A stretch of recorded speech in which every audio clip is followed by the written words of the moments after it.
웨비나 시작에 앞서서 간단히 몇 가지 소개를 드리고서 일단 시작을 하도록 하겠습니다. 아, 우선 저는 사회를 맡은 성공회대 윤석준 교수입니다. 이번 브라운백 웨비나를 기획 주관하는 지속가능연구실, 저희는 S랩이라고 부르는데요. 여기 연구 책임자이기도 하고요. 저희가 총 4부로 기획돼가지고 이번에 제 2부를 진행하게 된 이 브라운백 웨비나 시리즈가 저희 S랩에서 기획 및 주관을 하고, 그리고 이제 서강대학교 사회과학연구소, 서울대 통일평안연구원, 서공회대 동아시아연구소가 공동 주최하는 형식입니다. 보다 더 넓은 학술 네트워크 속에서 전환적 의제와 고민을 함께 나누고자 는 취지였고요. 이렇게 세 연구소 및 연구전들에게 다시 한번 감사의 말씀을 드립니다. 그리고 점심시간대임에도 불구하고 지금 거의 40분 정도 지금 참여를 해주시고 있으신데요. 사실 이 시간대 하는 학술 행사치고는 상당히 많이 참여를 지금 해주시는 겁니다. 그래서 이 청중분들께도 감사의 말씀을 드립니다. 제 2부의 주제는 생태와 평화인데요. 저희가 기후변화, 생태위기라는 이런 문제에 대응하기 위한 그 전환적 인식이 필요하다는 차원에서 생태평화의 문제를 인간, 비인간의 관계에 대한 포스트 휴머니즘 관점에서 이제 논의를 해보고서, 그리고 이런 것들을 통해서 평화에 대한 저희의 인식의 지평과 개념의 외연을 적극적으로 함께 좀 확장시켜보는 그런 시간을 만들어 보고자 했습니다. 제 2부 첫 번째 세미나를 부기노 라뚜후로 시작하게 된 거는 최근 서구의 소장 국제정치학자들 일각에서 인간 중심적 안보와 평화의 틀을 넘어서려는 학술적 시도가 지금 이어지고 있는데요. 가장 대표적으로 이제 플라네터리 폴리틱스라고 해서 행성정치에 대한 논의가 일각에서 지금 시작이 되고 있습니다. 근데 이러한 학술적 논의의 토대에 그 라투흐가 생전에 남겼던 지적 유산들도 많이 포함되어 있기 때문에 이런 자리를 한번 마련을 해봤고요. 그리고 이제 이 다음 주에 이어질 두 번째 세미나에서 다룰 도나 헤러웨이 같은 경우는 툴루세나 이제 공산의 사유 같은 그런 논의들 또한 라투흐의 논의에 대한 이해가 상당히 유용하기 때문에 라투흐에 대한 논의가 지금 첫 번째 강의로 잡혀 있는 겁니다.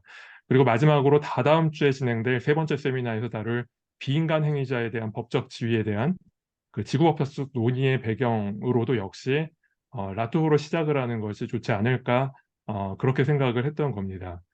라투어 선생님은 개인적으로 제가 프랑스에서 박사과정에 있을 때 제가 있던 이제 학교의 연구 부총장으로 그때 계셨었고요. 그래서 연구실 건물도 같은 곳에 있어가지고 자주 뵙고 말씀 나누던 분인데 지난해 바로 이 10월 이 가을에 아쉽게도 영면하셨습니다. 하지만은 뭐 오늘 지구 반대편 하지만은 이 같은 곳에 살고 있는 저희가 그 이야기를 한번 같이 나눠보도록 하고요. 오늘 발표자 소개를 좀 드리겠습니다. 오늘 인간 비인간 관계의 평화 부히노 라뚜를 중심으로라는 첫 번째 주제와 관련해서 사물의 정치학에서 가이아까지 인간 비인간 공생에 대한 라뚜흐의 과학학이라는 제목으로 발표를 해주실 분은 서울대학교 과학학과의 홍성욱 교수님이십니다. 과학학이라고 하면 다소 생소하실 수도 있을 텐데요. 과학이라는 학문에 대한 메타 연구를 토대로 해가지고 과학기술에 대한 역사적, 철학적, 사회적, 정책적 차원의 그런 연구를 다루는 분야인데, 특히 홍성욱 교수님께서는 라투호의 사상적 궤적에 대해서도 많은 관심을 갖고 오래 연구해 오셔서 오늘 이렇게 귀중한 시간 모시게 되었습니다. 그리고 토론을 맡아주실 분은 서울대학교 통일평화연구원의 김학재 교수님이십니다. 사회학자로서 이 역사사회학적 접근을 통해서 최근 가장 선도적인 평화 연구를 수행하고 계신 학자 중 한 분이시고요. 라투와 관련된 이런 문제의식을 평화라는 개념의 외연과 인식의 지평을 확장하는 일종의 저희 이제 도전과 고민을 함께 해주실 분입니다. 발표는 40분 정도로 부탁을 드리고요. 그리고 토론은 10분에서 최대한 15분 정도 부탁드리겠습니다. 그리고 청중으로 참여하신 분들께도 질문의 기회가 열려 있습니다. 시간이 한정된 관계로 발표와 토론 도중에 저희 지금 이 웨비나의 Q&A 창이 있습니다. Q&A 창에 질문을 올려주시면은 시간이 허락하는 선에서 몇 분의 질문을 소개해드리고 답변을 듣도록 하겠습니다. 질문 시에는 대화명을 성함과 소속으로 변경해 주시면 감사하겠습니다. 자, 그러면은 오늘 발표자분께 제가 마이크를 넘기도록 하겠습니다. 감사드립니다. 예, 윤석준 선생님, 고맙습니다. 소개 감사드리고요. 제가 이렇게 뜻깊은 기획의 첫 번째 발표를 맡게 돼서 뭐 무척 기쁘고 또 영광으로 생각합니다. 아, 예, 좋습니다. 예, 그러면 시작하도록 하겠습니다. 아, 네, 제가 보여드리는 첫 번째 사진은 그 페르미 랩에 있는 액셀러레이터인데요. 뭐 둘레가 6km 정도가 넘는 거대한 입자 가속기입니다. 여기 보면은 이제 뭐 농장도 있고 그런 그 워낙 큰 부지가 필요하기 때문에 시골 마을에다가 지었던 이런 그 입자 가속기이고요. 여기서 어, 예, 뭐 여러 가지 이런 새로운 입자들, 뭐 쿼크들 이런 것들이 이제 발견이 됐던 겁니다. 예, 그거보다 이제 더 큰 입자가속기가 유럽 입자물리학연구소, 처음에는 이제 유럽 핵물리학연구소였는데 나중에 이름이 바뀌었죠. 유럽 입자물리학연구소에서 지은 아, 입자가속기인데요. 이건 그 둘레가 한 27km 정도 되는 그런 이제 가속기입니다. 제네바 근처에 있는 가속기고, 뭐 유럽 입자물리학연구소가 여기에 이제 위치해 있는데요. 힉스 입자가 발견됐습니다. 라지 하드론 콜라이더, LHC라고 불리는 그런 입자 가속기죠. 입자 가속기의 꽃은 이제 뭐 다른 부위도 중요하겠지만 디텍터인데요. 그렇게 가속된 입자를 충돌시켜서 거기서 나오는 여러 가지 형태의 입자들을 이렇게 관찰하는 것입니다. 예, CMS 디텍터라고 이제 굉장한 규모의 그런 검출기를 가지고 있고요. 요 밑에 보시면은 여기에 그 조그만한 이제 사람이 가운데 중간에 있는데요. 이 정도 상당한 크기입니다. 실제로 예, 이거를 그 CMS 디텍터의 실물 크기고 요 밑에 있는 사람을 보시면은 이게 얼마나 이제 큰 덩어리의 기술인가 하는 것을 알 수가 있습니다. 예, 그 LHC를 짓는 데는 수조 원의 예산이 들어갔고 이걸 뭐 운영하는 데만 1년에 거의 뭐 1조 가까운 그런 예산이 투입되고 있는 그런 가속기입니다. 예, 제가 이걸 이제 보여드린 이유는 문제를 시작하기 위해서 그런데요. 이렇게 쿼크라든지 힉스 입자 이런 것들은 현대 물리학의 이제 개가라고 봅니다. 그래서 뭐 노벨상도 수도 없이 나왔고요.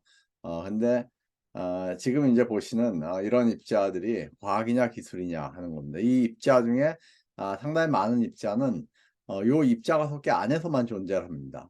그러니까 밖으로 나오면 사라져 버리는 그것도 아주 짧은 시간 뭐 10의 마이너스 몇 초 정도의 진짜 찰나의 순간에만 존재를 했다가 사라지는 그런 입자들인데 뭐 이게 이제 과학이냐 기술이냐 혹은 이게 뭐 자연이냐 인공이냐 이런 걸 물어볼 수가 있겠죠. 이게 사람이 만든 어떻게 보면 그 가속기 안에서만 잠깐 존재했다 사라지는 그런 입자들이 자연인가 인공인가. 그러면 이게 자연이라면은 자연과학일 거고 인공이라면 기술에 속할 텐데 이런 것들은 어느 경계에 있는 것인가? 이렇게 발견된 입자는 발견인가 혹은 발명인가? 자연에 있는 것을 우리가 발견한 것인가? 아니면 인간이 만들어낸 것인가? 뭐 이런 겁니다. 행위자 네트워크 이론은 라트르의 행위자 네트워크는 이런 질문에서 시작을 하고요. 이 질문에 대한 답은 현대 과학 기술은 더 이상 과학과 기술로 나눌 수 없는 어떤 것이다. 테크노 사이언스라고 부르고요.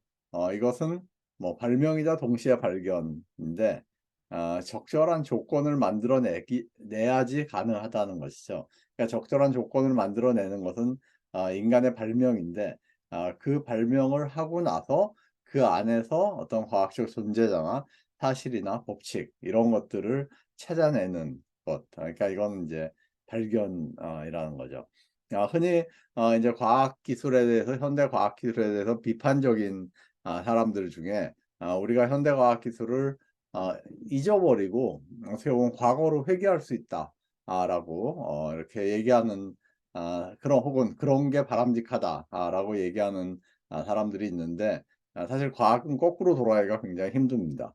근데 그 이유는 이런 것 때문에 그렇죠.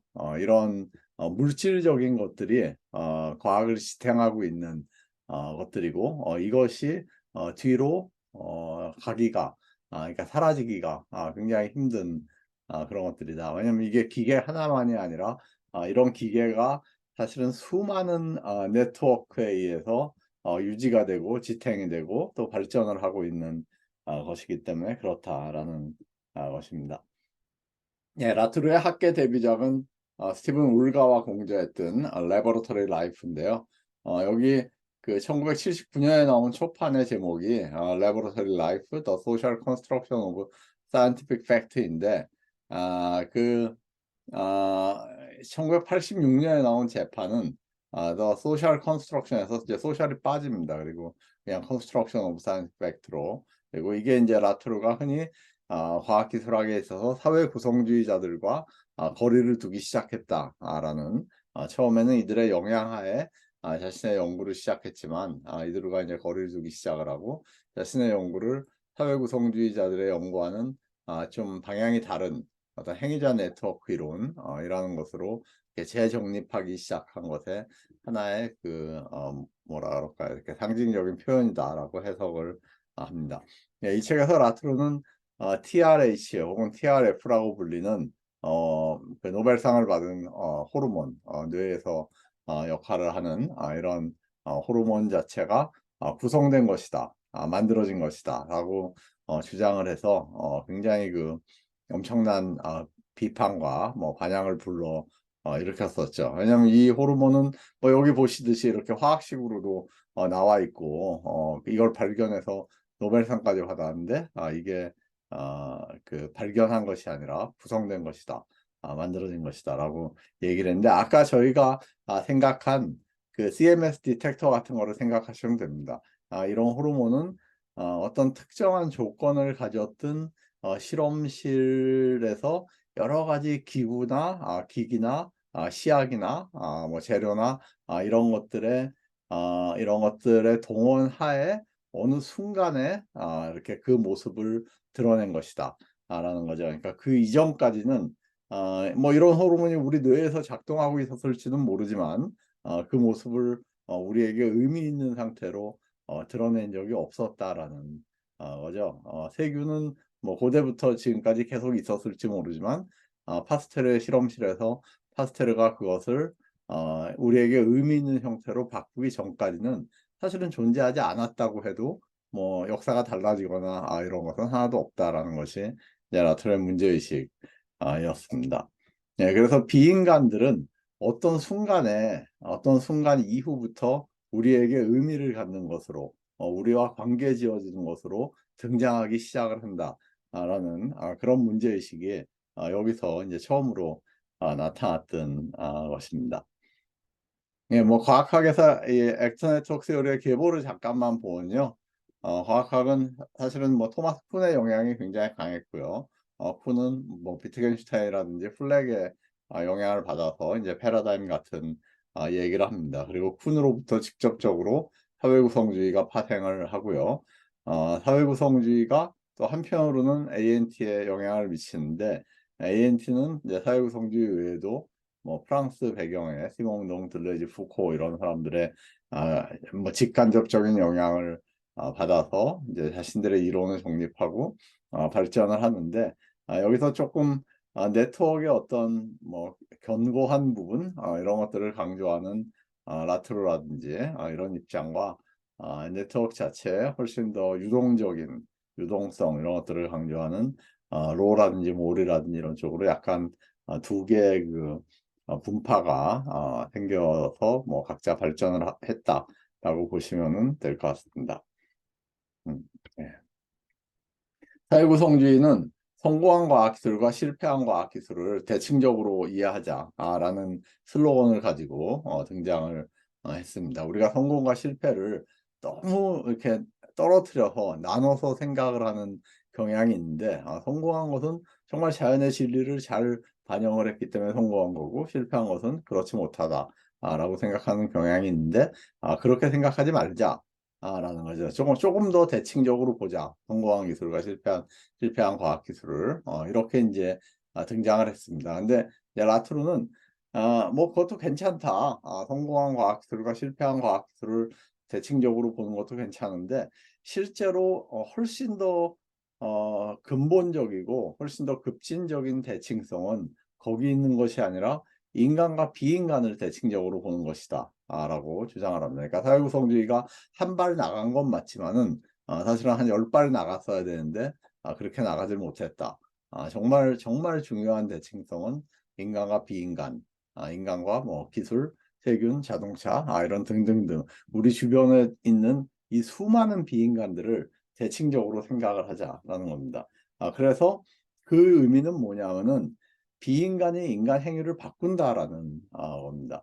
예, 우리는 뭐 여기서 많이 쓰는 여러 가지 사례들이 있지만 뭐 당장 보면은 컴퓨터가 없이는 저는 더 이상 뭐 연구를 할 수가 없습니다.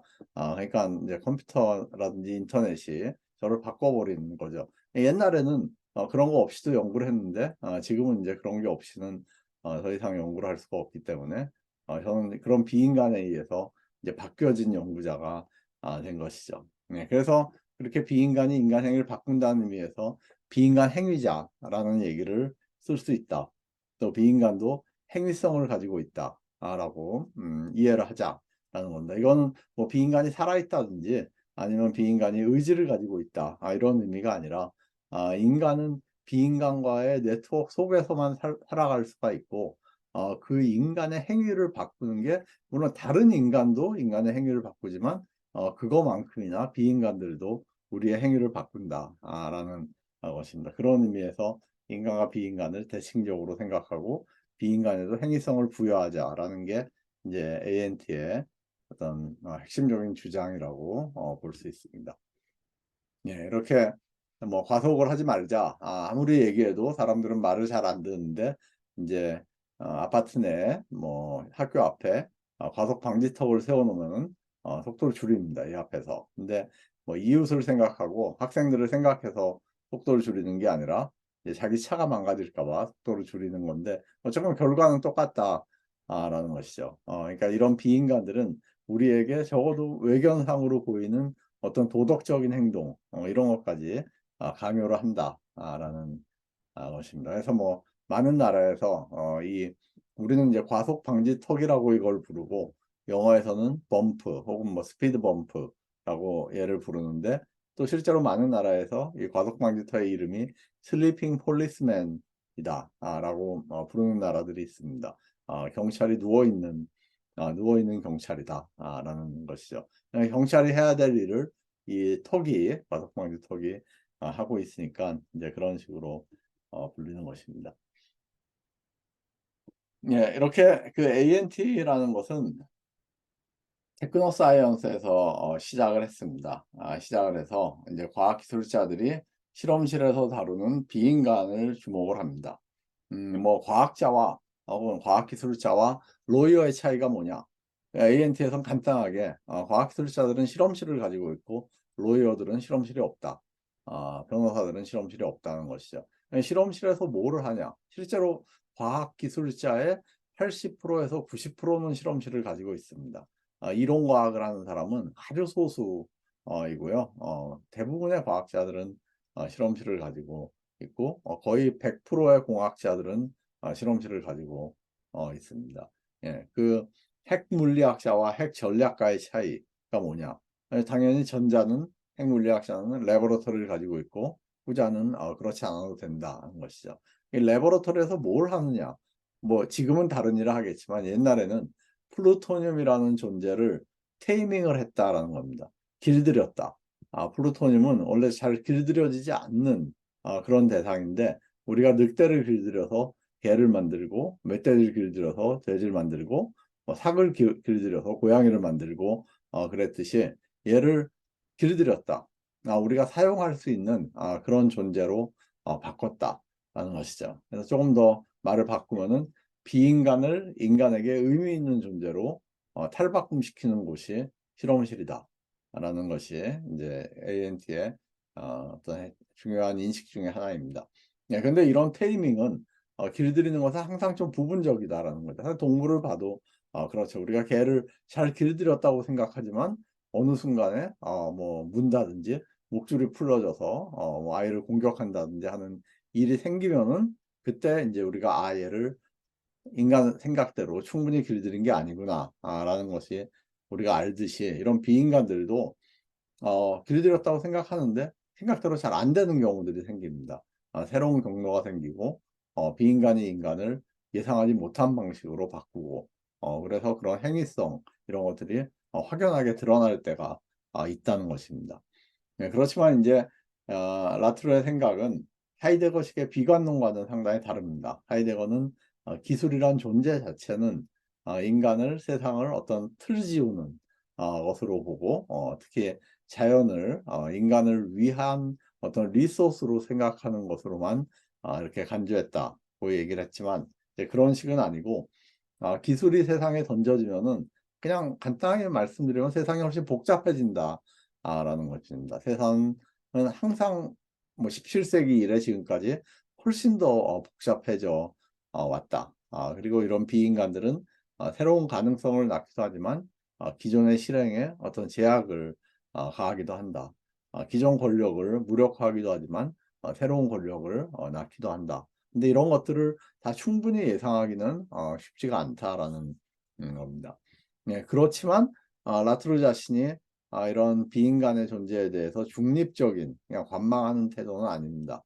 17세기 이후에 테크노 사이언스가 만들어내는 수많은 비인간, 어떻게 보면 잡종들이 이제 너무 늘어나고 이런 비인간들이 세상에 무척 많아지고 이들은 인간을 편리하게 하는 데도 사용되지만 사실 지금 너무 많은 문제를 일으키고 있다. 거죠. 뭐 우리 주변에만 봐도 이산화탄소, 미세먼지, 무슨 플라스틱, 중금속, 기술적 위험, 기술 변화, GMO, 유전자 가위 등등등 하여튼 우리가 걱정하고 있는 굉장히 많은 문제들이 우리가 발전시킨 이런 비인간들에 의해서 일으켜지고 있다는 것입니다. 그래서 이런 비인간들, 이런 과학기술, 이런 테크노 사이언스는 메토 팩트, 사실이라고 사실 뭐 진리 이런 표현으로는 이런 비인간들을 다 감쌀 수가 없다라는 생각을 하고 그걸 이제 이해하기 위해서 뭐 그거를 표상하기 위해서 matter of concern, 우려물이라는 그런 이제 개념을 제시를 합니다. 예를 들어서 이산화탄소는 CO2, 이거는 이제 실험실에서 다루는 사실이지만 사실 우리가 걱정하는 이산화탄소는 그 CO2라는 분자식이 아니라 이산화탄소가 지구온난화의 주범이 되는 그런 상황이다. 그리고 광우병을 일으키는 프리온, 이런 것들은 다 matter of concern이다, 우려물이다 라고 얘기를 합니다. 이 우려물은 흔히 사회구성주의자들이 하듯이 사실은 구성된 것이다. 사실은 팩트라는 거는 만들어진 것이다. 자연에 존재하는 것이 아니라 만들어진 것이다 라고 얘기하는 것만으로는 충분치 않다 라는 게 이제 라틀의 생각입니다. 예, 그럼 이 우려물을 어떻게 다뤄야 되냐? 그거를 얘기하기 위해서 이건 기존의 정치 체제로는 잘 다뤄지지가 않는다고 얘기하면서 이 우려물을 다루기 위해서 새로운 형태의 어떤 가버넌스가 필요하다. 그리고 그 가버넌스가 Parliamentary of Things, 그러니까 사물의 의회. 그리고 이런 사물의 의회에서 일어나는 정치를 사물의 정치, 혹은 이제 물정치라고 부릅니다. 흔히 지금의 정치 체제는 어떻게 돌아가고 있냐면은 어떤 사회적인 문제가 생겼을 때 그거를 뭐 전문가들한테 먼저 이렇게 의뢰를 받습니다. 그러니까 미세먼지가 뭐 너무 심각하다. 한국의 미세먼지가 뭐 너무 많은 질병과 뭐 예를 들어서 암의 증가를 낳고 있다. 이거 어떻게 해야 되냐? 라 그랬을 때 그거에 대한 논의를 전문가들한테 시킵니다. 이 미세먼지가 어디서 왔고 얼마나 위험하고 어떻게 하면 경감할 수 있고 하는 얘기. 그러니까 팩트에 대한 얘기를 전문가들한테 먼저 받고 그 다음에 폴리틱스, 가치에 대한 얘기를 논합니다. 자, 그럼 우리가 사회의 정치를 어느 쪽으로 가져가야 될 거냐? 예를 들어서 뭐 이게 뭐 중국에서 뭐 절반 이상이 왔다. 그러면 중국에 항의를 해야 될 거냐? 뭐 중국과 협력을 해야 될 거냐? 뭘 해야 될 거냐 하는 문제를 팩트에 근거를 해서 다룬다 하는 것이죠. 이게 지금까지의 정치 체제라는 것이죠. 항상 어떤 밸류의 문제를 다루기 위해서는 그것에 선행하는 팩트의 문제를 먼저 다뤄야 된다라는 것이고, 이렇게 사실의 문제를 다루고 그 다음에 가치의 문제, 사이언스의 문제를 다루고 그 다음에 폴리틱스로 넘어가자 하는 게 지금까지의 정치 체제였다면은, 라트로는 이런 정치 체제를 가지고는 매터 오브 컨선이 제대로 다루어질 수가 없다 라고 생각을 하면서 여기서 이거를 새로운 방식으로 나눕니다. 예. 새로운 뭐 첫 번째 뭐 상원, 하원, 뭐 보통 이제 서구에서는 하원이 있고 상원이 있고 그렇듯이, 이 첫 번째 원은 사실의 원이 아니라 우리가 얼마나 많은가를 이해하는 원입니다. 다시 말씀드려서 이 부분은 아직 합의가 잘 안 된, 아직 좀 불확실한 그러한 사실의 문제와 가치의 문제를 함께 다루는 원입니다. 함께 다루는 체제고요. 두 번째, 우리가 어떻게 같이 살 수 있는가는 비교적 우리가 합의가 좀 잘 된, 잘 알고 있는 그런 사실의 문제와 가치의 문제를 다루는 그런 것입니다. 그러니까 사실을 다루고 가치를 넘어가는 것이 아니라 사실과 가치를 함께 다루는데 조금 불확실하고 우리가 아직 잘 모르는 사실과 가치의 문제를 함께 다루고, 그 이후에 우리가 상대적으로 잘 아는, 합의가 잘 돼 있는 사실과 가치의 문제로 넘어가서 그것을 다루는 방식으로 이 사무라이가 작동을 합니다. 예, 그래서 뭐 거기 보면 우리가 얼마나 많은가라는 것은 인간을만을 얘기하는 게 아니라 이 문제에 들어가 있는, 포함되어 있는 비인간들, 예를 들어서 기후변화다. 그럼 뭐 당연히 이산화탄소도 들어가 있고 뭐 숲 같은 것도 들어가 있을 것이고요. 대양 이런 것도 들어가 있고, 대지도 들어가 있고, 토지도 들어가 있고, 뭐 동물들도 들어가 있고요. 물론 인간도 들어가 있고, 이런 존재들을 대표하는 사람들이 논의를 해야 된다라는 것이죠. 뭐 기후학자를 대표하고 뭐 외교관을 대표하고 정치인을 대표하고 하는 사람들이 모여서 논의를 해야 되는 것이 아니라, 이런 인간만이 아니라 우리는 다른 비인간까지 같이 포함하는 어떤 대표들을 구성을 해서 그런 대표들이 논의를 해야 된다. 이걸 위해서는 우리가 도대체 여기에 관여하는 비인간들이 어떤 존재들이 있는가라는 것을 알아야 되는데, 이제 그 부분이 우리가 얼마나 많은가를 다루는 내용입니다. 우리는 인간이다, 인간만의 문제다 그러면 사실 우리는 굉장히 소수예요. 근데 거기 동물이 들어가고 자연이 들어가고 그렇다라 그러면은 굉장히 많은 존재들, 그리고 그 굉장히 많은 존재들을 대변하는 대변인들이 이제 포함이 돼야 되는 것이기 때문에 쉽지 않은 문제다라는 것이고요. 근데 그럼에도 불구하고 우리는 요 첫 번째 원에서, 첫 번째 의회에서 이런 문제를 다루고 이해를 해야 된다. 그리고 뭐 두 번째 원에서는 역시 우리가 어떻게 같이 살 수 있는가라는 문제를 다루는데, 여기서는 기존에 있었던 여러 가지 제도라든지 이런 것들이랑 우리가 새롭게 만들려는 뭐 제도나 뭐 법률이나 이런 것들을 비교해 가면서 그 우선순위나 우위를 정해야 되는 이런 부분이라고 볼 수가 있습니다. 예, 그래서 사물의 의회는 실제 우리가 여의도에 가지고 있는 그런 의회를 하나 더 만들자 하는 이런 것은 아니고요. 개념적이고 뭐 물질적이긴 하지만 굉장히 개념적인 공간이고요. 비인간의 대표, 비인간을 포함을 해야 되고, 그래서 우려물을 포함을 하는 그런 의회입니다. 불확실성을 포용해야 하고요. 참여, 숙기, 협의의 공간이다. 단지 정치인과 과학자들만이 아니라 예술가, 철학가, 뭐 과학자, 사회과학자 이런 사람들이 다 모여서 같이 논의를 하는 이런 공간이다라는 것이죠. 라트로는 실험적으로 실제로 2016년에 그 기후변화 관련된 이런 사물의의회를 조직을 해서 이제 한번 논의를 한 적이 있었습니다. 근데 그 논의를 하고서 거기서 이제 결론을, 여러 가지 비인간들을 대표하는 인간들이 모여서 결론을 냈더니, 그것이 일반적으로 뭐 파리 협정이라든지 이런 각국의 대표들이 모여서 논의를 해서 내리는 그런 결론과는 상당히 다른 결론이 얻어졌던 이런 그 사례도 있었습니다. 예, ANT, 행위자 네트워크 이론은 관계성과 잡종성의 세계관이다, 라고 저는 생각을 합니다. 기술이나 사회, 우리가 부르는 뭐 기술이라든지 사회 모두 인간 비인간의 네트워크이고요.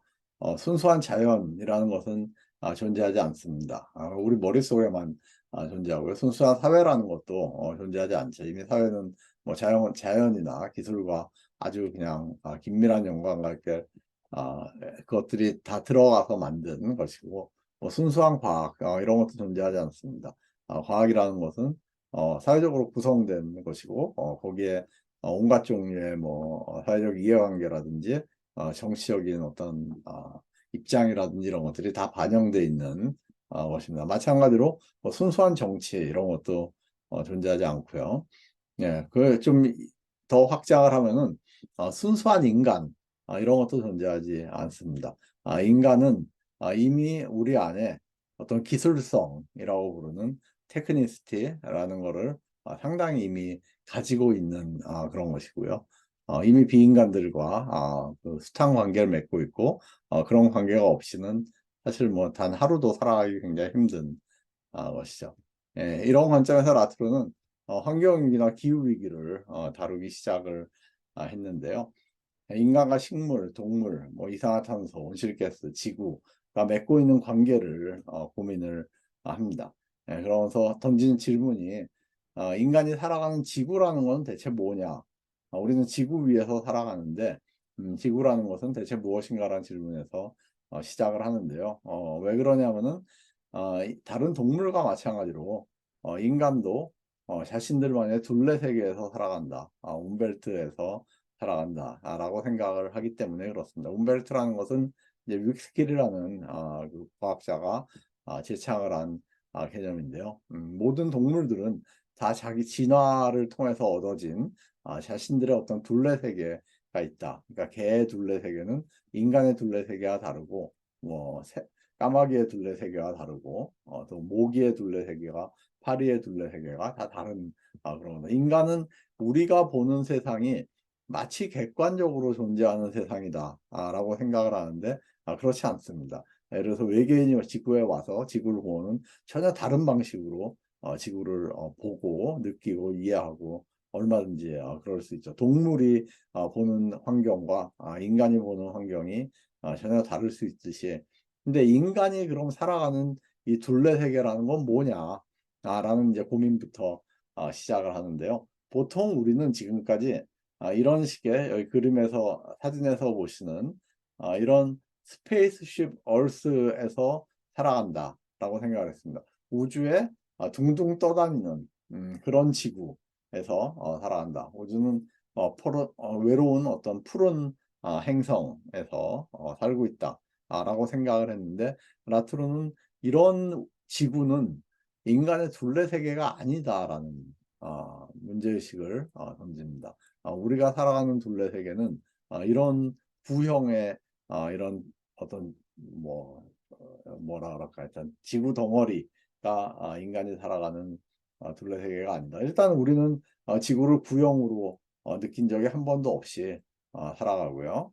또 여기서 보시는 이런 어떤 스페이스십 월스는 사실 다른 행성과 별로 다르지 않습니다. 색깔만 조금 다를 뿐이죠. 우리가 금성을 찍어놓고 화성을 찍어놔도 이 비슷한 느낌입니다. 예, 그렇지만 이게 이제 그래서 17세기 그 물리학이 제창한 갈릴레오라든지 뭐 뉴턴 이런 사람들이 모든 물리 법칙은 우주에 동일하게 적용한다. 라고 얘기하면서 제창한 세계관인데 지구는 다르다라는 겁니다. 지구는 화성이나 목성, 금성, 달 이런 어떤 외계 어, 행성과는 다른데 그 가장 큰 이유는 생명이 있다. 라는 것이죠. 지금까지 밝혀진 바로는 뭐 우주 전체를 통해서 지구에만 지금 아직까지는 생명이 있다. 라는 것이 밝혀졌습니다. 생명은 어디 있는가? 여기 오른쪽에 보시는 이제 이런데 생명이 존재하는데요. 지구 표면 위에. 근데 구체상의 생명이 있는 것이 아니다. 라는 겁니다. 러블록이 얘기했던 가이아 속에서 생명이 꿈틀꿈틀 거리고 있는데 가이아라는 거는 이제 구체의 지구가 아니다. 그럼 뭐냐? 그럴 때 가이아는 이제 지표면을 포함해서 수 킬로미터 정도의 얇은 멤브레인이다. 지구를 감싸고 있는 굉장히 얇은 막, 그러니까 수박에 예를 들어서 뭐 랩을 한 장 씌워놓은 것 같은 그런 얇은 막이 가이아이다. 여기서 생명들이 드글드글하고 우리가 걱정을 하는 지구도 다 거기서 일어나는 지구다. 이 지구를 들여다보니까 지구과학자들은 크리티컬 존이라고 부르더라 하는 것을 알게 됩니다. 인간을 포함한 다른 생명체가 서로 의존하며 살아가는 공간은 이 크리티컬 존이다. 이 공간의 존재가 지구라는 행성을 태양계 내의 다른 행성과 구별하는 가장 중요한 어떤 공간이다. 그리고 바로 이 크리티컬 존이 가이아다라고 얘기를 합니다. 환경의 위기, 우리가 기후 위기라고 부르는 지금 우리가 1세 시대에 앓고 있는 모든 위기는 다 이 가이아의 위기이고 크리티컬 존의 위기이다. 그리고 라트로는 이제 자신이 이 눈에 잘 안 보이는 크리티컬 존을 어떻게 눈에 잘 보이는 것으로 가시화할까 하는 것을 담은 연구를 출판하기도 했습니다. 네, 요 크리티컬 존은 이제 지구에서 여기 껍데기 표면 정도에 존재하는 그런 공간이죠. 그리고 이거를 요 크리티컬 존을 뭐 지구를 거꾸로 뒤집어서 지구의 대부분은 멘틀인데요. 멘틀을 외부로 옮기고 그래서 대기 눈에 잘 안 보이는 대기를 이 지구의 안쪽으로 집어넣고 흙을 그 바깥쪽으로 하고 뭐 그런 식으로 해서 여기가 우리가 보는 실제로 지구를 이렇게 그리면은 요 껍데기만 크리티컬 존인데 그거를 바꿔버리면은 안팎을 바꿔버리면은 이 지구 전체가 이 구형 전체가 크리티컬 존으로 바뀌는 뭐 이런 식으로 이것을 이제 비주얼라이즈 시키기도 했습니다. 예, 그리고 이제 베터 바이벨이라는 그 독일 DKM의 그 디렉터와 함께 여러 전시들을 기획을 했는데요. 가장 최근 전시가 이 크리티컬 존에 대한 전시였습니다. 예, 라트로는 이제 팬데믹을 겪으면서 한편으로는 희망적으로 또 다른 한편으로는 상당히 그 비관적으로 혹은 비판적으로 이제 변해갔던 것으로 보입니다.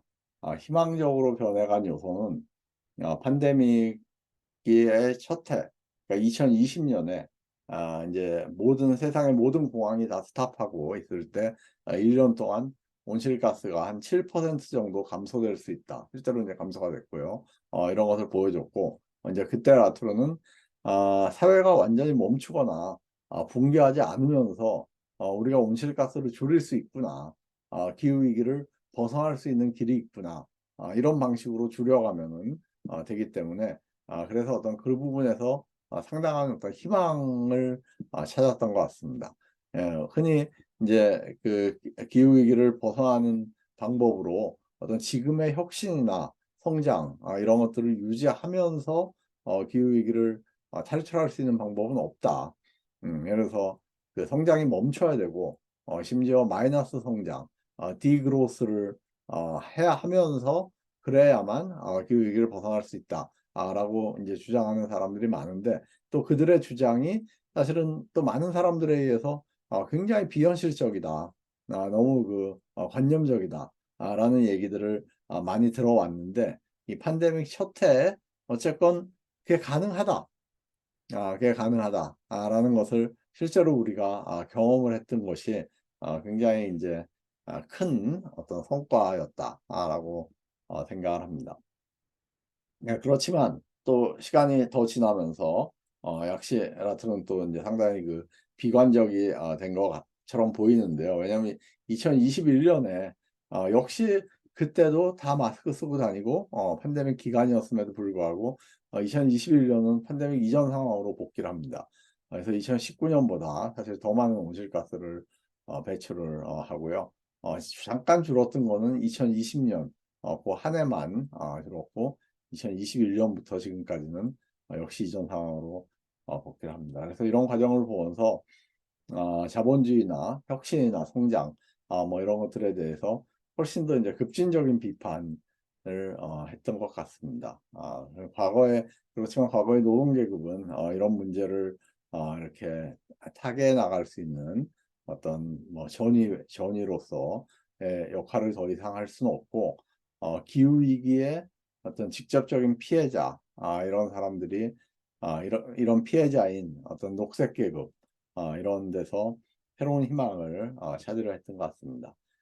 그리고 이에 대한 연구를 지속하던 중에 췌장암이 악화돼서 2022년에 사망을 하게 됩니다. 그리고 지금은 이제 좀 젊은 세대의 연구자들이 특히 이제 라트로와 공동 연구를 했던 그런 젊은 세대 연구자들이 그의 사상과 실천들을 잊고 있다라는 말씀을 마지막으로 오늘 제 강의를 마치도록 하겠습니다. 예, 원래 예정했던 것보다 조금 일찍 끝나는데요. 더 많은 시간을 토론과 대화에 쓸 수 있으면 좋을 것 같습니다. 예, 감사드립니다. 예.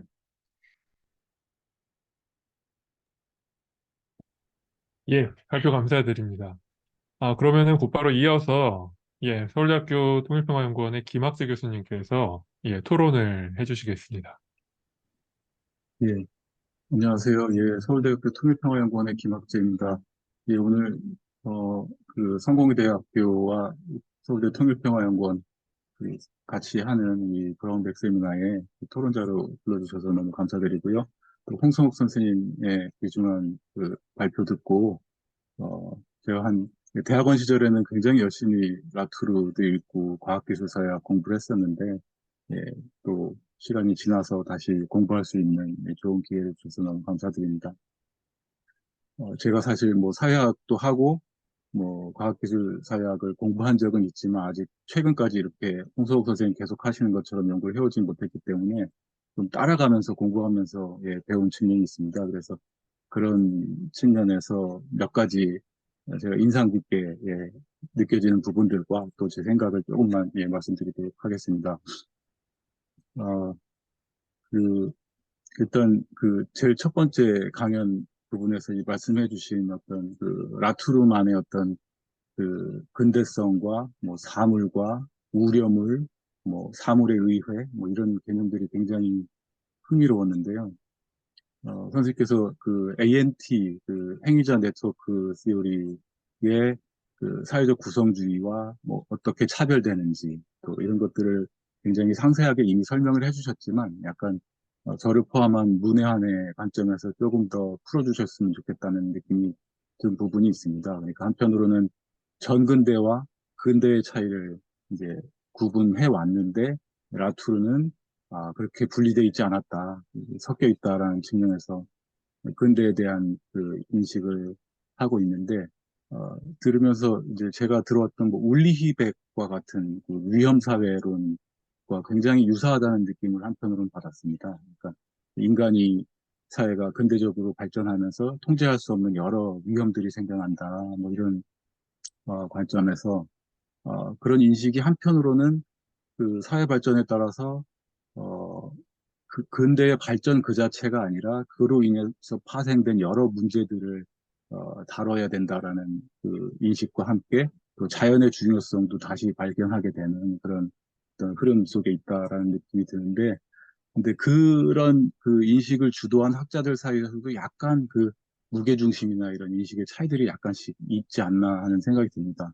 그러니까 완전히 과학적 인식에서는 어떤 세균이라든가 유해 물질 같은 것들을 완벽하게 통제하고 관리하려는 어떤 흐름들이 있고, 또 라투르는 사회적 구성주의와는 좀 다르지만 그래도 실험실에서 이루어지는 과학 같은 걸 중요시한 상태에서 그 문제를 통제하려는 어, 입장인 것 같고, 또 종교적인 관점에서는 사실은 또 여전히 어느 사회나 어, 자연과학이나 사회과학 이전에 여전히 중요한 역할을 하고 있는 종교적인 세계관 같은 것들이 있는데, 그런 인식에서는 어, 굉장히 약간 고전적인 뉴턴적인 세계관에 좀 더 가까워진 게 아닌가 하는 어떤 느낌이 들었는데요.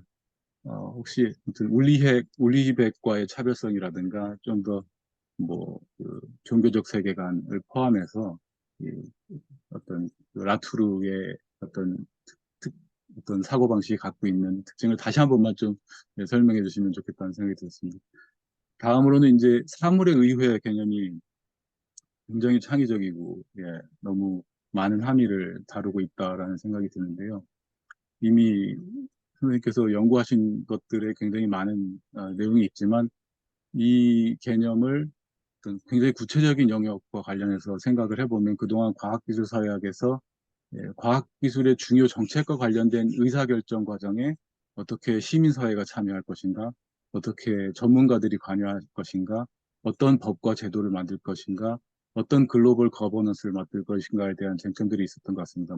예전에 생명과학윤리 안락사 문제라든가, 아니면 핵발전소를 수기를 통해서 해결한다든가, 최근에는 AI를 어떻게 글로벌 거버넌스를 통해서 관리해 나갈 것이라든가 이런 문제가 있고, 또 이렇게 과학이나 어떤 기술과 관련된 문제만이 아니라 여전히 한국 사회의 어떤 노년 빈곤의 문제라든가 그 외국인 혐오라든가 테러리즘이라든가 이런 꼭 과학기술만의 문제가 아닌 사회적인 위험들도 여전히 있기 때문에 한 사회가 기술의 문제만이 아니라 사회적 문제, 굉장히 그 군사적인 문제, 여러 가지를 복합적으로 해결하기 위한 노력들이 곳곳에서 있어 왔는데, 그러면 이 사물의 의회 개념은 특히 오늘 말씀해 주신 것을 통해서는 이제 그 기후 문제에 훨씬 집중하는 그런 어떤 그 개념이라고 느껴지는데, 이 제가 말씀드린 예를 들은 여러 문제들에 정치가 관여하고 시민사회가 관여하고 전문가가 관여하고 요즘에는 최근에 이제 기업들도 사회적 책임을 다하려는 그 관여의 문제가 있는데 그런 이 사물의 의회 개념이 좀 더 구체적인 영역과 맞닿은 부분에 대해서 아까 시간이 없어서 말씀해 주시지 못한 부분이 있다면 좀 더 풀어서 말씀해 주시면 이해가 더 쉬울 것 같다는 생각이 듭니다. 그리고는 음, 가이아와 임계 영역 개념도 굉장히 어, 예, 다른 방식으로 현재 상황이나 기후 문제를 바라보게 해주는 너무나 독창적인 개념이었다는 생각이 드는데요. 이게 아무래도 이제 그 파리 기후 협약을 주도했던 어떤 프랑스 사회의 어떤 저력이랄까, 그리고 프랑스 특유의 어떤 그 지식의 문화가 대중과 예술계와 함께하는 그런 어떤 굉장히 그 두터운 지성의 어떤 그 배경에서 이런 어떤 지적 작업이 가능하지 않았나 하는 생각이 드는데요. 그러니까 어, 예전에 지적 사기와 같은 이제 과학과 인문학 사이에 어떤 좀 다소 경직된 논쟁이 있긴 했지만, 그럼에도 불구하고, 이런 그 지적 작업이 그 사회 변화와 또 문화와 굉장히 폭넓게 협업을 하면서, 그것에 대한 인식을 넓히고 다양하게 그 사람들과 함께하는 것은 이제 프랑스의 어떤 그 사회 문화적 수준을 보여주는 게 아닌가 하는 생각이 듭니다. 어, 그런 측면에서 어, 가이아와 인계 영역만이 아니라 이제 특히 기후 문제와 관련해서 몇 가지 생각이 들었는데요. 어, 굉장히 구체적으로 들어가면 글쎄요, 한 8개 정도의 그 쟁점들이 있지 않나 하는 생각이 드는데, 기후 문제 같은 경우는 최근에 이제 거의 모든 국가에서, 모든 여론조사와 모든 조사들을 통해서는 기후 문제가 가장 중요한 문제다라는 것에 있어서 이견의 여지가 없는 것 같습니다. 거의 대부분의 나라에서 모든 국가들이, 모든 시민사회가 이 문제가 중요하다라는 것은 동의하고 있는 것 같은데요. 그 중요성에 있어서는 이제 이견의 여지가 없는데, 아시겠지만 이게, 최근에 러시아 우크라이나 전쟁이라든가, 인플레이션이라든가, 에너지 안보라든가 이런 흐름들 속에서 그것이 크게 부담이 되지 않는 사회와 그- 그리고 그게 큰 부담이 되는 사회, 도넛 이코노미 같이 이제 당장 생계와 발전이 시급한 사회와 이미 그 생태계가 포화 상태에 이르러서 이 기후 문제가 너무나 당면한 사회의 차이가 있다는 그런 문제가 있는 것 같습니다. 그렇기 때문에 그게 이제 국가별로도 이제 그 기후 문제를 당면 과제로 받아들이기 위한 부담의 차이가 있지만 국내에서도 여러 그 정치적 입장 차이 그리고 세대 간 정의의 문제라든가 이런 입장 차이가 조금씩 어, 있다는 것이 많은 통로를 통해서 이제 체감이 되는 것 같습니다. 그러니까 한편에서는 에코소셜리즘이 아니냐라는 의심스러운 어, 의견도 있고요. 또 세대 간 정의에 있어서 그 미래 세대에는 굉장히 당면한 문제고 너무 중요한 문제인데 기성세대의 관점에서는 약간 그 현실과 동떨어진 문제가 아니냐 아니면 가치관이 약간 또 멀어진 문제가 아니냐 뭐 이런 문제들이 있는 것 같아서요. 그런 입장 차이의 문제들이 좀 있는 것 같고 그래도 이제 좀 더 긍정적으로 볼 수 있는 그 자료들은 저도 최근에 이제 자료들을 좀 찾아서 읽고 있습니다만 뭐 맥킨지 글로벌 인스티튜트에서 이게 얼마나 어포더블 하냐, 가능하냐, 부담 가능하냐에 있어서 한 5개 층의 나라들이 있는 것 같더라고요. 이미 북유럽 국가들은 상당히 이제 이미 달성한 문제고 중국과 인도 같은 경우는 잘 아시겠지만 아직 좀 어려운 문제가 있고 당장 일본과 한국만 하더라도 굉장히 지금 그 경제적 부담이 있는 상황들.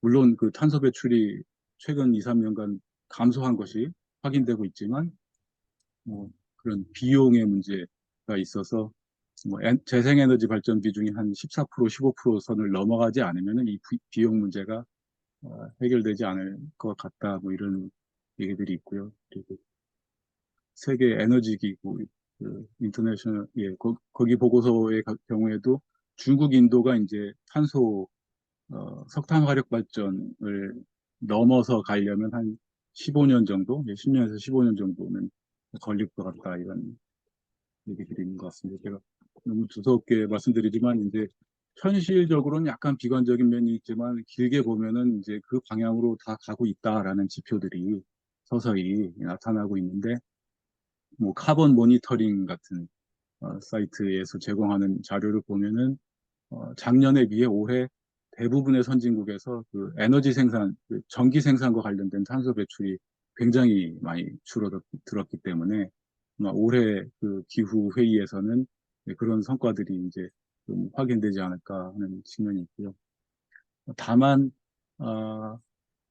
이 기후 의제가 중요하다라는 것은 의심의 여지가 없지만 그게 현실적 이해관계, 특히 미중 경쟁이라든가 이런 러시아와의 어떤 안보 어, 어떤 지정학적 갈등이라든가 이런 상황들을 통해서 보자면은 어, 제가 흥미롭게 본 이제 자료나 뭐 이런 것들은 그 옥스포드에서 제공한 아워 월드 인 데이터 뭐 이런 자료 같은 걸 보면은 팬데믹 전후로 뭐 세계의 어떤 그 여행이라든가 항공기 운항 같은 것들은 굉장히 줄어들어서 거기서 이제 탄소 배출은 줄었지만 근데 기후전환이나 에너지 관련된 특허 같은 것들이 그 팬데믹 이후에 급감하는 모습들, 그리고 최근에는 AI에 대한 투자가 막 증가하는 모습들, 그러니까 여전히 경제 성장에 대한 굉장한 이해관계가 이런 것들을 어떤 그 입장 차이를 굉장히 크게 만들어내고 있고 또 어떤 세계적인 흐름에서는 2008년 경제 위기 이후에 한 20년간의 어떤 흐름이 많은 국가들이 그 어떤 정당성과 관련된 어떤 경쟁보다는 경제 성장을 위한 경쟁들을 하고 있는 시기가 아닌가 뭐 이런 생각이 들었습니다. 그래서 그 시기가 좀 지나고 좀 정리가 되어야 이제 다시 우리가 생각하는 그 기후위기나 에너지 전환과 같은 이런 의제들이 더 정당성과 그 보편적인 그 호소력을 갖고 더 많은 국가들이 참여하게 되는 그런 시기로 좀 넘어가지 않을까. 지금은 약간은 그 좀 더 경제 성장을 중요시하는 흐름들이 더 강력하기 때문에 좀 현실화되기에 좀 어려움이 있는 그런 그럼에도 불구하고 긍정적인 지표들이 확인되고 있는 그런 상황이 아닌가 하는 생각이 듭니다. 마지막으로는 제가 말이 너무 길었습니다만 통일평화연구원에서 제가 일을 하고 있기 때문에 한국의 어떤 그 통일과 남북 관계, 뭐 민주주의와 경제, 뭐 이런 문제를 고민하다 보면은 어떤 시기에는 안보와 경제 문제가 중시되고 어떤 시기에는 민주주의와 경제가 중시되는 이런 그 선택을 하게 되는 그 특징이 있지 않나 하는 생각이 들더라고요. 그러니까 지정학적 위협이나 안보 문제가 중요해지면은 안보와 경제를 중시하게 되는 그 사회적인 그 구조가 형성되고 안보나 이제 경제가 좀 풀리면은 민주주의를 좀 더 중시하게 되는 따라서 더 민주적이고 더 이제 국제적인 가치들과 함께 할 수 있는 그 사회적 여력이 형성되는 그런 어, 상황이 있는 것 같습니다. 그래서 아, 당장은 뭐 다 너무 잘 아시겠지만 조금 뭐 안보와 경제를 중시하는 그런 그 흐름들이 형성되어 있는 시기라고 한다면은 어, 앞으로 좀 더 한국 사회를 포함해서 많은 나라들이 어떤 안보 경제를 선택하면 민주주의나 기후위기를 선택할 수 없는 그런 어떤 선택지가 좁아지는 사회가 아니라 어떻게 하면 더 어, 예, 갈등을 해결하면서도 이제 예, 민주주의와 이런 더 상위의 가치를 같이 더 많이 선택할 수 있게 되는 그런 사회로 갈 수 있을까? 뭐 이런 부분이 다소 추상적이지만 예, 예, 고민이 됐습니다. 예, 예, 이 정도로 예, 제가 예, 토론과 질문을 예, 드리고요. 혹시 예, 답변해 주시면서 또 예, 추가로 말씀 드리시면 예, 하겠습니다. 예, 감사합니다. 예, 토론 감사드립니다. 그러면은 저기 홍성혁 교수님께서 이 토론 내용에 대해서 예, 또 말씀을 좀 주셨으면 하고요. 그리고 지금 질문들이 굉장히 많이 올라왔습니다. 예, 그래서 김학재 교수님 토론에 대한 말씀 끝나시면은 예, 제가 질문에 대해서 지금 질문 들어온 것들 그거 가지고 몇 가지 좀 대신 좀 말씀을 여쭙도록 하겠습니다. 예, 지금 김학재 선생님 너무 그 토론을 너무 많이 이렇게 잘 해주셔가지고요. 예, 그 사실 뭐 어떤 부분은 저도 뭐 생각한 부분들이 있고 어떤 부분은 생각하지 못했던 또 제가 생각할 수 없는 사실 이제 그런 부분에 대한 지적들도 많이 있는데요. 그 앞에 일단 두 개 정도는 제가 그 간단히 말씀드릴 수 있을 것 같아요. 그 백은 약간 이제 기존의 약간 사회과학자 어떻게 보면 전형적인 사회과학자의 입장이고요. 제가 보기에는 그러니까 사회과학자는 결국 우리 사회가 뭐냐 이런 거에 대한 질문을 던지고 그거에 답을 하려고 하는 사람들이지 않습니까? 특히 이제 사회학자들은. 근데 거기서 백은 현대 사회가 예를 들어서 19세기 산업 사회와 다른 점이 뭐냐? 라는 질문을 던진 거죠. 던지면서 근데 옛날에는 사람들이 혁명을 걱정을 했는데 노동자들의 지금은 이제 아무도 그런 거 별로 걱정 안 한다. 노동 계급이 이렇게 시위하고 이러면 좀 불편해하고 이러긴 하지만은 그들이 사회 체제를 전복할 것을 걱정하지 않는다. 그럼 이제 뭘 걱정하냐? 그럴 때 뭐 예를 들어서 지금 같은 경우는 뭐 미세 플라스틱이라든지 미세먼지라든지 후쿠시마 무슨 오염수라든지 이런 거에 대해서 걱정을 한다.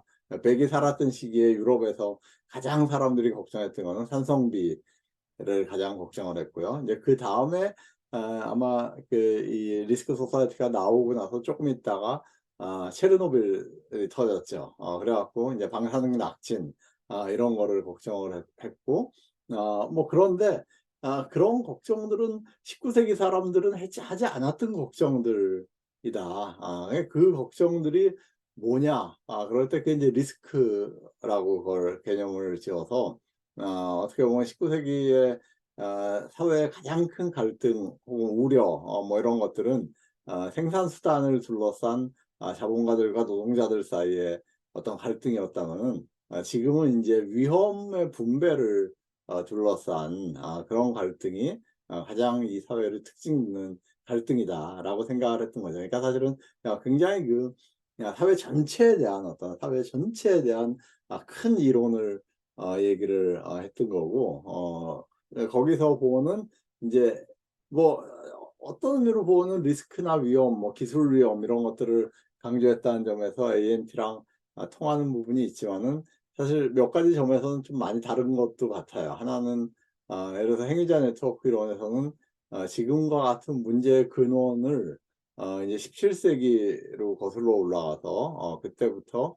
어떤 뭐 유사 존재라든지 이런 잡종적인 존재들이 막 태어나기 시작을 하는데 마구마구 태어나기 시작을 하는데 그거에 대한 어떤 사회적인 관심 이런 것들은 존재하지 않고 그런 것들이 계속 이어져서 결국 지금의 이런 문제가 나왔다라고 보는 반면에 백 같은 경우는 20세기 후반 여기에 이제 주목을 하고 있는 뭐 그런 점에서도 차이가 있고요. 백은 기본적으로 이제 소사이어티 자체에 대한 어떤 이해 뭐 우리가 후기 근대 사회라고 부르는 하여튼 그런 사회의 어떤 특징 그것이 그 이전 사회와 어떻게 다르냐 뭐 이런 것들을 보고 있음에 반해서 말씀하셨듯이 라트로는 뭐 정근대냐 근대냐 탈근대냐 이런 구분 자체는 별로 의미가 없는 그런 구분이다. 오히려 우리가 더 중요한 거는 소위 사람들이 정근대라고 부르는 것 중에 의미 있는 것이 뭐냐? 소위 사람들이 근대라고 부르는 것 중에 의미 있는 것이 뭐냐? 탈근대라고 부르는 것 중에 의미 있는 것이 뭐냐? 우리가 계속 가져가야 될 것은 뭐고, 우리가 버려야 될 것은 뭐냐? 뭐 이런 고민들을 하고 있다는 점에서 조금 더 차이가 있고요. 소사이어티 자체를 ANT는 어떤 의미로 보면 해체하려고 하는, 그러니까 사회과학자들의 연구 대상이 되는 사회라는 어떤 단일한 실체 이런 것들은 존재하지 않는 것이다. 그거를 조금 더 이렇게 해체적으로 생각을 하려고 그러는 뭐 그런 점도 좀 다르다고 볼 수가 있을 것 같습니다. 예, 하여튼 뭐 저도 공통점도 있고 좀 차이점도 있다라고 생각을 하고요.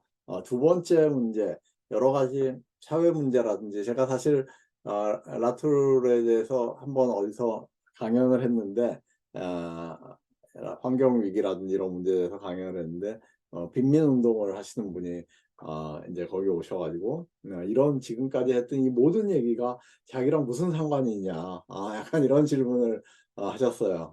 근데 저는 그렇게 생각을 해요. 이런 수많은 어떤 한국 사회의 문제들, 뭐 생명과학 윤리부터 시작해서 AI 거버넌스, 뭐 노년 빈곤층의 문제, 뭐 이런 수많은 문제들을 사회과학 하시는 분들이 고민을 하고 생각을 할 때, 그것을 조금 전통적인 사회과학의 틀에서 좀 벗어나서, 그러니까 이제 사회과학자들이 흔히 배워왔던 그런 사회 이론의 여러 가지 체제에서 좀 벗어나서 인간 비인간의 네트워크에서 한 번 정도 바라보고는 새로운 것들이 보일 수 있다라고 생각을 해요. 새로운 것들이.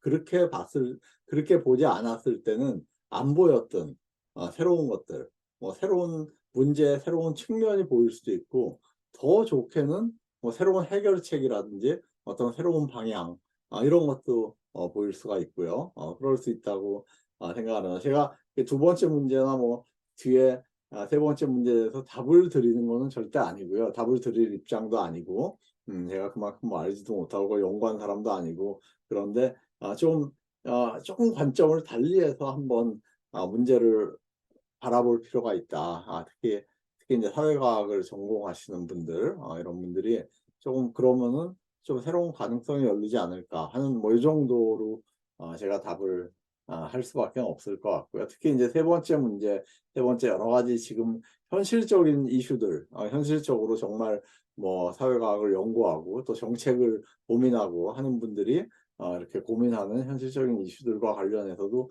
저는 마찬가지라고 생각을 해요. 이렇게 실제 정책 같은 거 하시는 분들이나 그런 걸 고민하시는 분들이랑 얘기를 해보면은 일단 과학에 대한 상당한 신뢰 같은 것들이 있어요. 그건 꼭 과학을 믿어서가 아니라 우리가 과학에 의지하지 않고는 그럼 어디다 의지를 하느냐.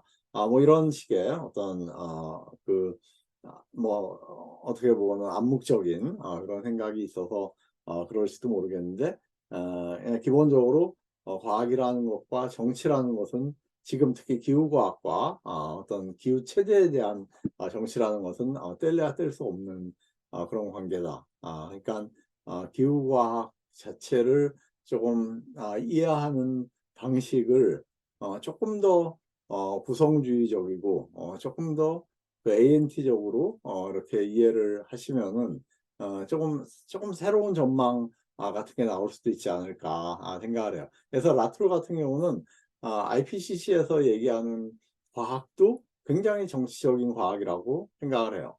그거는 객관적인 과학이고 기후회의론자들, 기후 부정론자들, 기후위기 부정론자들이 얘기하는 과학만 구성된 거고 이데올로기가 아니라 양쪽 과학이 다 만들어진 과학이다.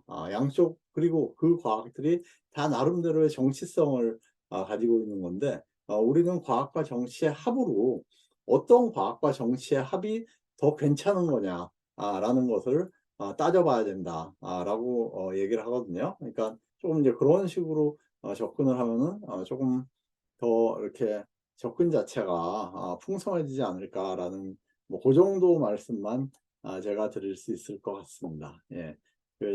저도 하여튼 특히 세 번째 토론에서 지적하신 이런 구체적인 문제들을 좀 더 고민을 해 보도록 하고요. 그 질문 들어온 것들에 대해서 간단히 제가 말씀드릴게요.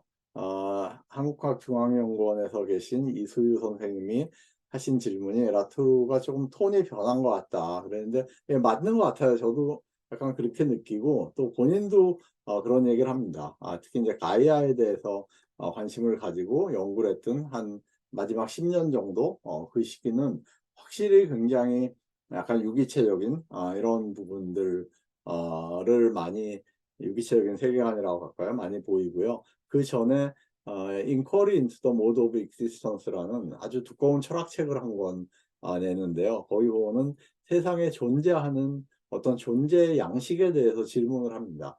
근데 그 책을 보면은 흔히 우리가 기계론적인 세계관에서 얘기하는 매터 앤 모션, 물질과 운동만이 존재하는 것이 아니라 세상에는 예를 들어서 귀신들, 이런 것들도 존재한다. 라고 얘기를 해요. 그 책에 보면은. 뭐, 왜냐면 그 귀신들이 우리가 그 귀신 무서워서 밤에 어디 못 나가고 공동에 어디 못 가고 이러면은 우리한테 영향을 주는 거잖아요. 우리의 행동을 바꾸는 거고. 예, 그러니까 그런 의미에서 존재를 하는 거다. 라고 얘기를 하고 그 존재의 양식들을 고민하는 부분들이 있는데 그런 고민 이후에 좀 이렇게 생각들이 좀 이렇게 라트로 자신은 물론 당연히 연속적이라고 얘기를 하겠지만은 저희 같은 독자가 보기에는 조금 달라진 게 있어요. 그리고 특히 자신이 그 기후 위기와 관련해서 전쟁에 참여하고 있다. 어떤 전사로서의 입장, 그러니까 기후 위기 회의론자, 부정하는 사람들, 그런 정치인들, 과학자들, 영향력 있는 기업인들 이런 사람들과 자기는 녹색 계급의 편에 서서 어떻게 보면 전쟁을 하고 있다 라는 생각을 하면서 더더욱 조금 약간 변한 느낌이 있는 것은 맞는 것 같습니다. 예, 예, 유기훈 선생님이 기후위기 관련한 사물들의 의회, 예, 이게 궁금하시면은 영어로 Theater of Negotiation, 그러니까 협상의 극장, Theater of Negotiation을 구글에서 검색을 하시면요. 라트루 홈페이지에 라트루는 사망을 했지만은 아직도 홈페이지는 다 살아갖고 움직이고 있거든요. 거기에 이 그 모임에 대한 그 기록을 해둔 상세한 그 기록물들이 있습니다. 안타까운 거는 말씀하셨듯이 이 모임이 잘 알려지질 않았어요.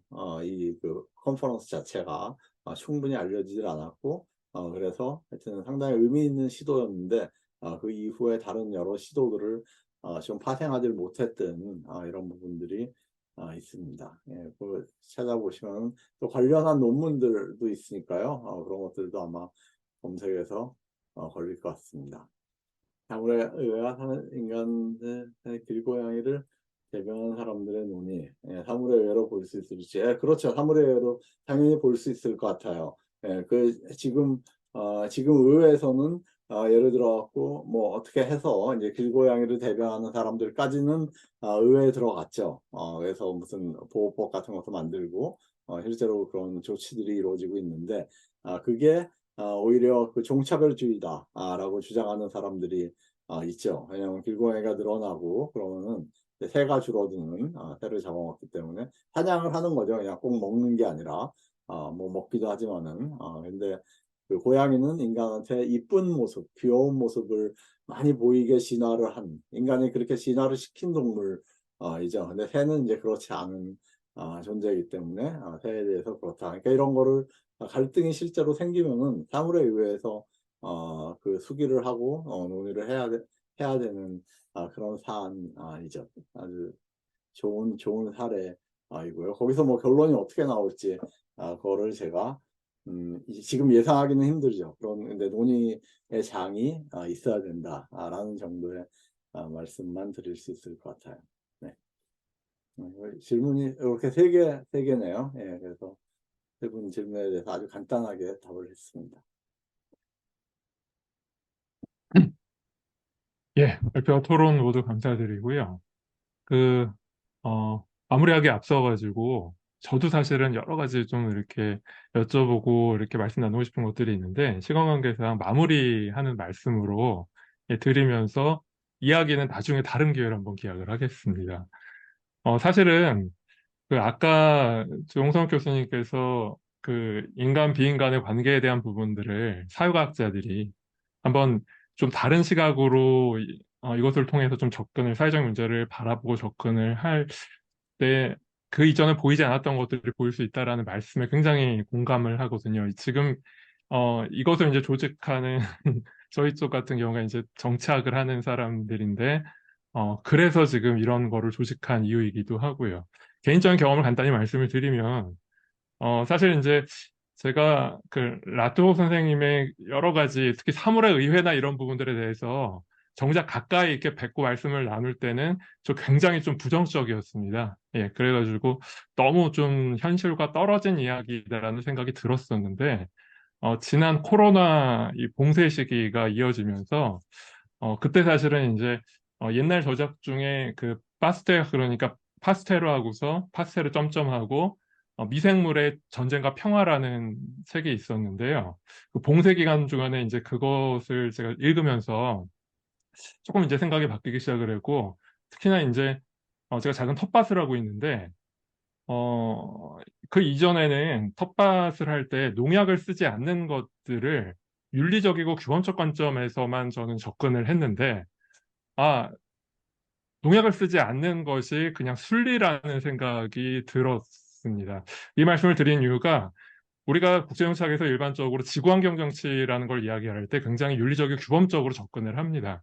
그런데 사실 아까 말씀하신 것처럼 인간 비인간의 관계라는 이 또 다른 시각으로 우리가 접근을 만약에 하게 된다라면은 이것이 윤리적이고 규범적인 차원의 접근이 아닌 다른 방식으로 접근할 수 있다는 생각이 들었고요. 그런 것들이 이제 오늘날 국제정치학에서 굉장히 일부이긴 하지만은 플라네터리 폴리틱스 그러니까 그 이전에 인터내셔널이나 월드나 글로벌이 아니라 행성 정치로 이야기를 하자라는 그런 문제의식이 사실은 그런 속에서 지금 나오고 있는 겁니다. 예. 그래서 오늘 말씀해 주신 것들 굉장히 다양한 전공의 선생님들이 지금 오셨거든요.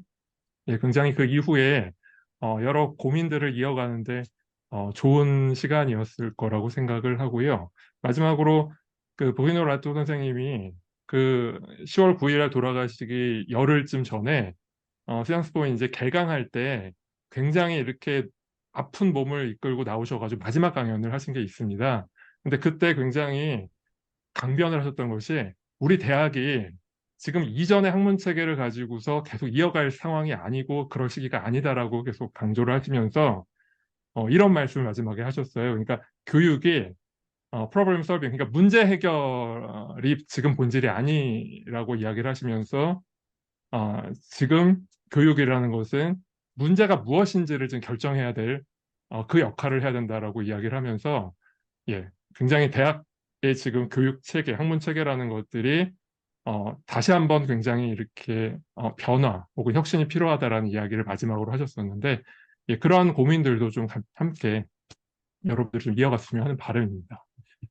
예, 자, 그럼 오늘 발표해주신 홍성욱 선생님, 그다음에 토론해주신 김학재 선생님, 그리고서 거의 50명 가까운 지금 참석자분들이 예, 오셨었는데요. 예, 참석하신 여러분들 모두 감사의 말씀드립니다. 그럼 오늘 세미나는 여기서 마무리하도록 하고요. 저희는 다음 주 그리고 다다음 주 예, 계속 이어가도록 하겠습니다. 예, 감사드립니다.